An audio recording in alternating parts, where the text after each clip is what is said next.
I forgot to tell you that before we went to camp, that it took a lot of preparation to buy the equipment that we needed. And we went down to the Army-Navy store, which had everything we needed. And one of the big things we bought was a big, heavy, yellow slicker, horseback riding slicker.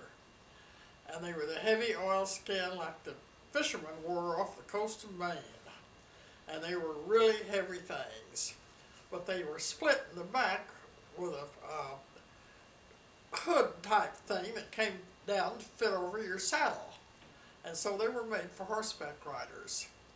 And there were so many people from Amarillo that used to go to Cheley Camp that the Army-Navy store, who's owned by a man named Pfefferman, had all the equipment that we needed.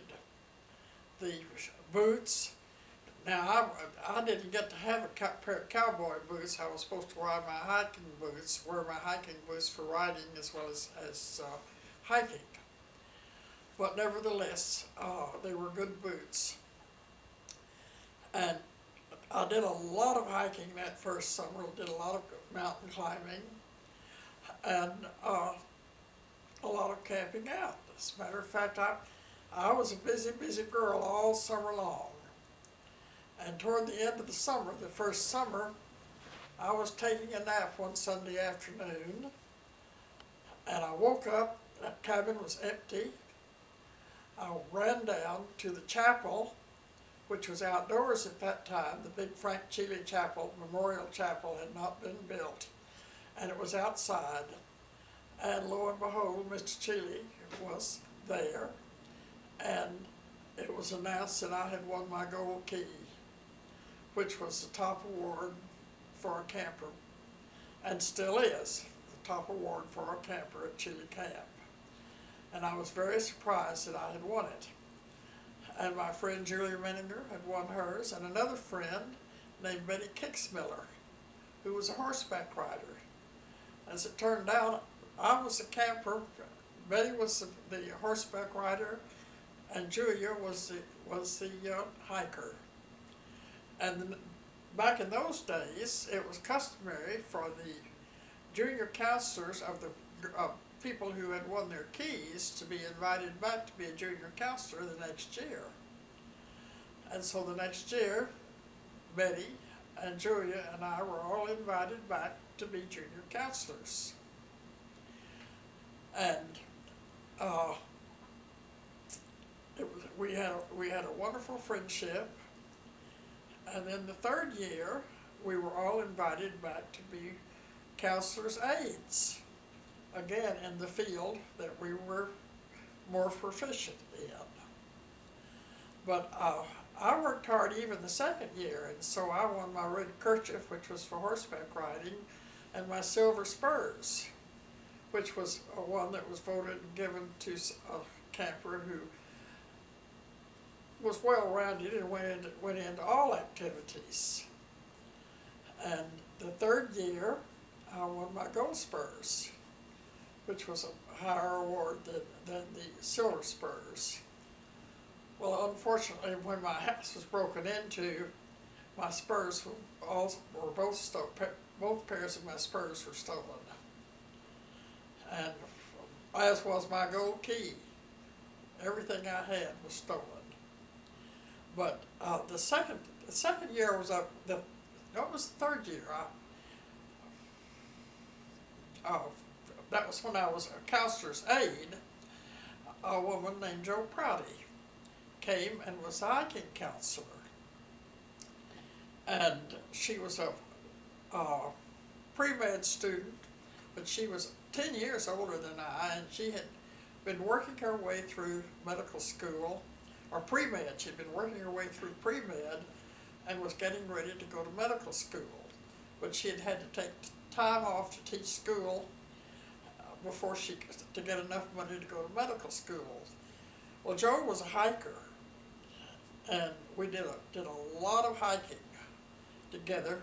And since I was the out-camp counselor, we would take other counselors with us, and I would sometimes hike in with campers, and sometimes the next day we would climb a mountain or two wherever we were camping. And then the third day we would change camper groups. So between Joe and I climbed a lot of mountains back in those 3 years. And the next year, I don't know, after I got my gold spurs, after I'd been there 3 years, Mr. Cheley usually didn't let people come back to be counselors until they were sophomores in college.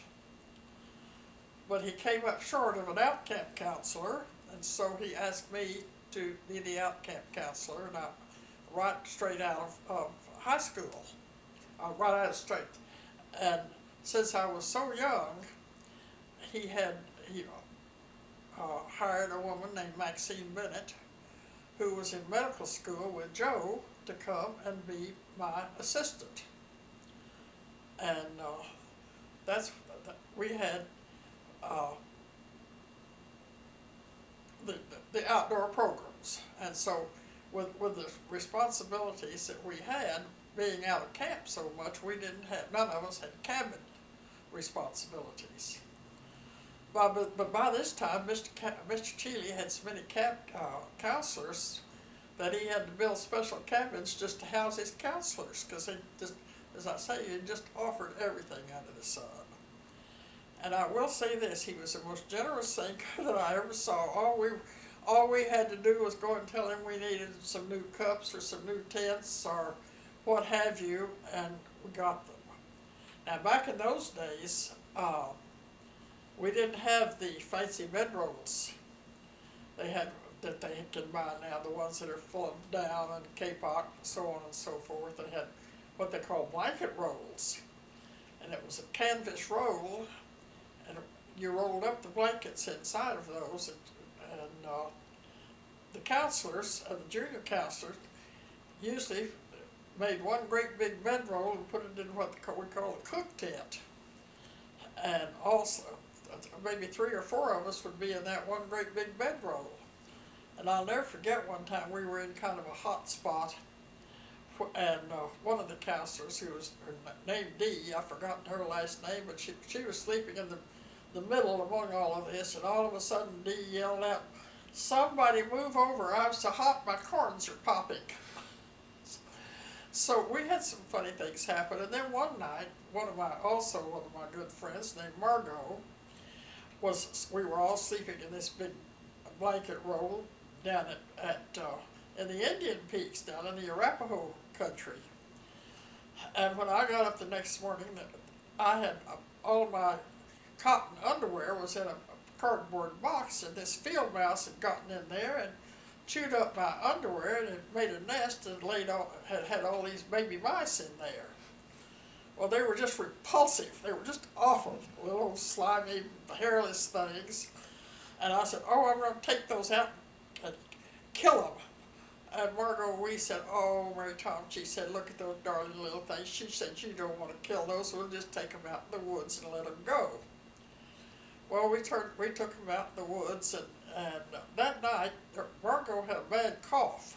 She had a bucket of water by her head, and she was drinking water all night long. We heard this scurrying back and forth behind our heads all night long, and got up the next morning, and here were all these dead mice floating in her water. The mother mouse had gone out in the country and brought them back, put them back in that warm nest they had there, and when she did, she climbed over that water bucket and accidentally dropped them in there, and Margot had been drinking that water all night long. And I'm surprised she ever spoke to me again, because I looked at him and I said, "Oh, okay, you're through?" I said, "Oh, look at those darling little things. Aren't they the cutest little things you ever saw?" She was ready to kill me.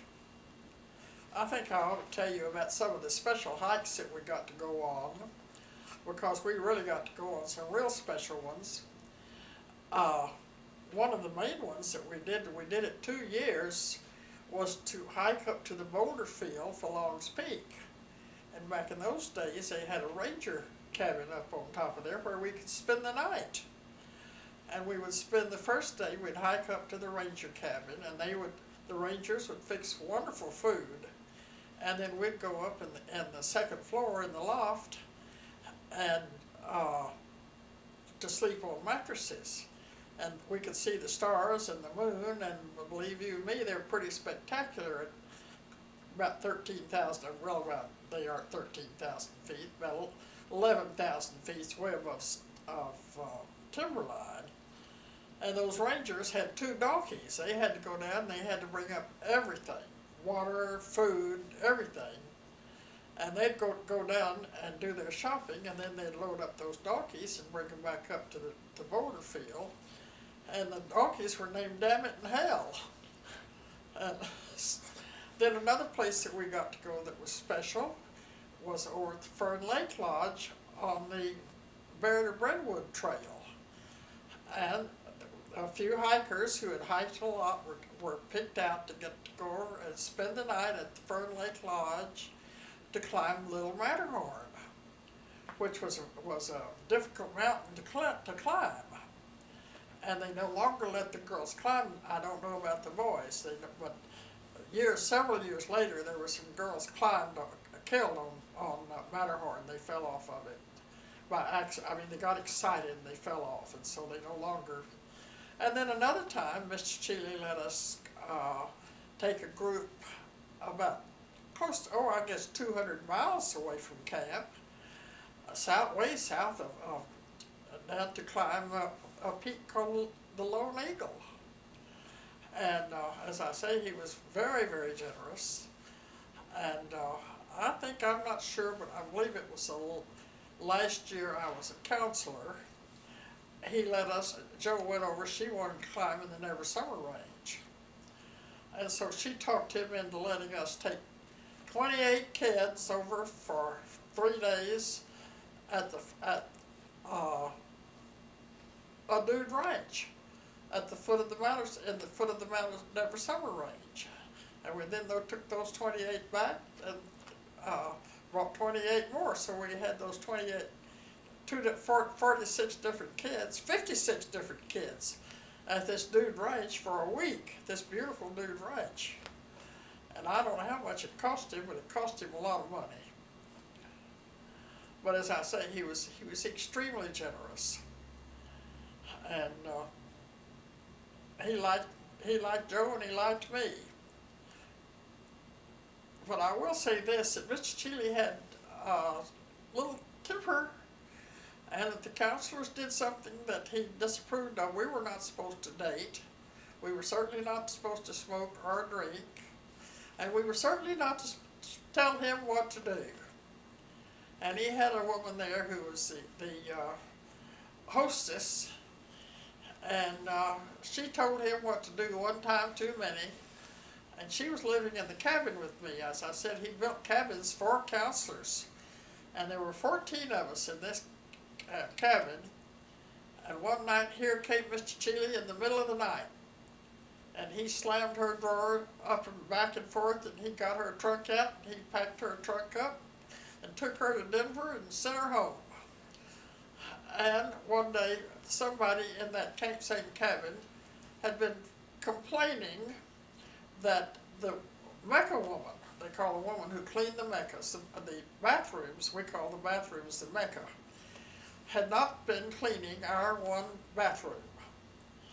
And so one morning, on my day off, I had come in and had washed my hair and was getting ready to go someplace, but I was still sitting there in my underwear.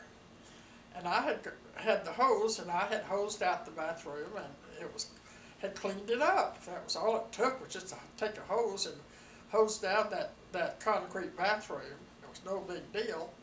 Well, all of a sudden I heard this car roar up outside, and the rocks go back and forth from the rear tires where he had thrown on the brakes.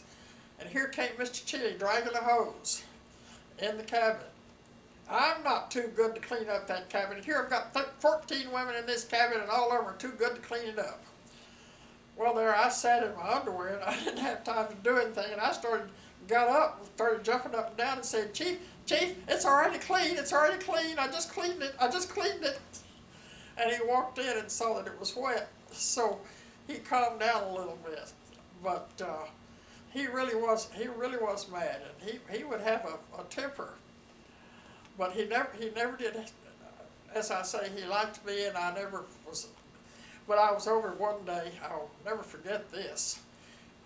When I was the out-camp counselor, we packed our eggs in number 5 jelly cans and wrapped each egg individually and packed them in there. Well, I was down underneath the boys' kitchen at the storeroom packing eggs for one of my trips, and I started out and I had 2 jelly cans full of eggs. Well, he was walking by in front of the house, and as I walked out, I stubbed my toe. The door was raised up and there was a board across it, and I stuck my toe on that board and fell face forward with all those eggs. And they broke all over the place, and there I lay, face down. Mr. Cheley, who always wore a campaign hat, walked by, and he didn't have too much hair, but he didn't turn a hair. He just walked right by and tipped his hat to me and said, "Morning, Tommy," with me lying there and all these broken eggs. So